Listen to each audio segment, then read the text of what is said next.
Ce qui rend absolument abjecte cette conversation entre ces deux chercheurs, c'est que M. Loche et M. Mira sont directeurs à l'Institut de recherche pour l'un et pour l'autre directeur à l'hôpital Cochin. Donc il ne s'agit pas d'une conversation de bistrot, ça s'est passé à la télévision sur une chaîne nationale qui est LCI. Et donc ces personnes-là prennent la responsabilité aujourd'hui, au moment d'une pandémie mondiale, où chacun se pose la question de savoir comment est-ce qu'on va en sortir par le haut, comment est-ce qu'on peut en sortir plus fraternel, plus soudé, où on va, comme disait hier le président Macky Sall à l'occasion de la fête d'indépendance du Sénégal, comment est-ce qu'on va ressortir de là en mettant l'humain plus au centre de nos préoccupations.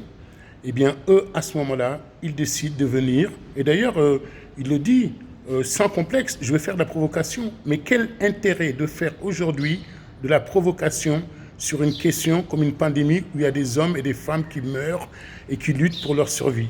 Quel intérêt aujourd'hui y a-t-il à aller faire de la provocation sur cette question-là?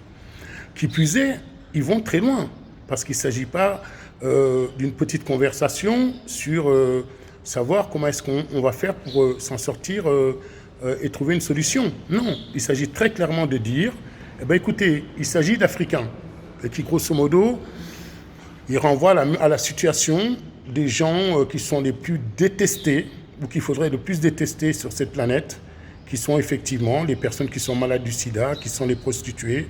Et finalement, il dit très clairement, écoutez, on a déjà fait des tests sur ces personnes, sur ce type de population, qui sont des populations vulnérables, qui ne se protègent pas bien.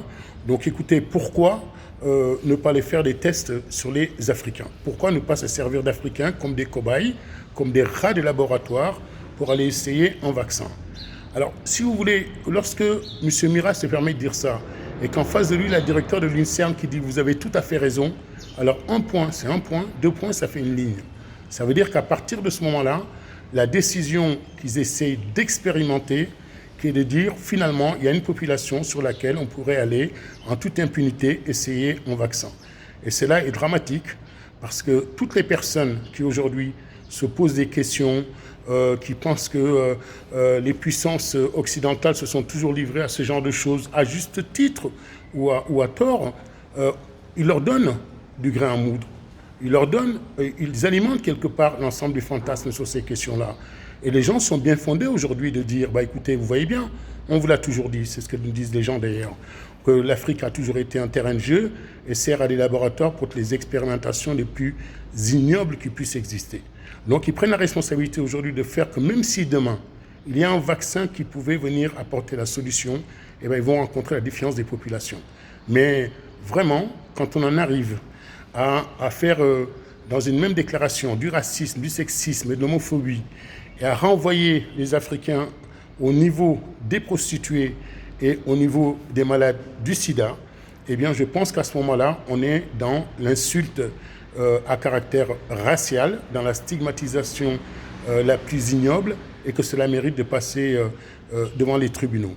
Je tiens aussi à rappeler aux autorités françaises, et particulièrement au président de la République, Emmanuel Macron, que je connais un peu, sur le fait de lui attirer l'attention sur nous les franco-africains qui sommes ici et qui au quotidien devons affronter ces sentiments anti-français, anti-occidentaux et qui essayons de raccommoder les lignes, question de continuer à bâtir ces ponts.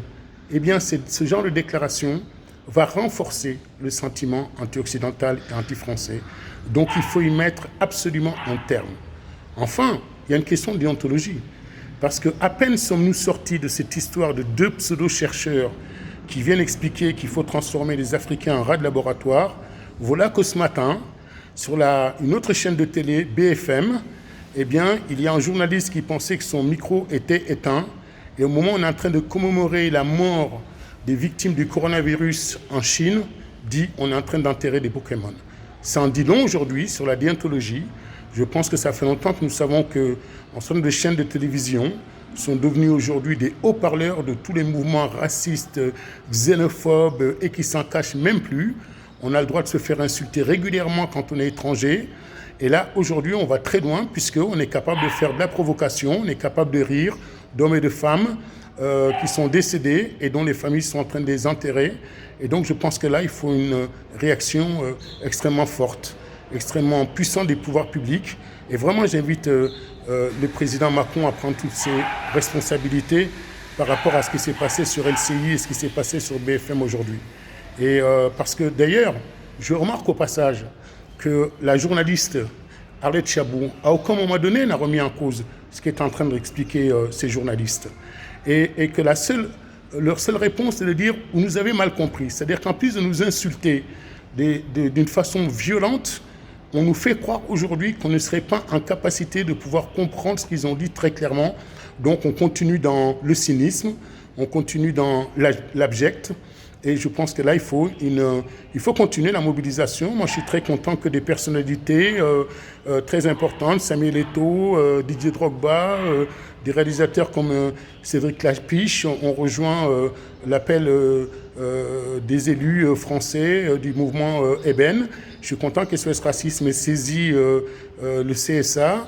Et je vois qu'aujourd'hui, il y a des collectifs d'avocats au Maroc avec leurs collègues africains qui sont en train aussi de se mobiliser pour la dignité du continent. Et je pense que si nous voulons sortir de cette crise par le haut, il faut trouver des solutions collectives. Si un médicament et un vaccin, il est pour l'ensemble des Africains, pour l'ensemble des Européens, pour l'ensemble des Américains, sur l'ensemble des Asiatiques. Et les tests doivent être faits au même moment, en prenant compte des mêmes échantillons. Et je pense que de toutes les façons, il faut en arriver à trouver un vaccin ou des médicaments qui soient valables pour l'ensemble de l'humanité. C'est ça la force.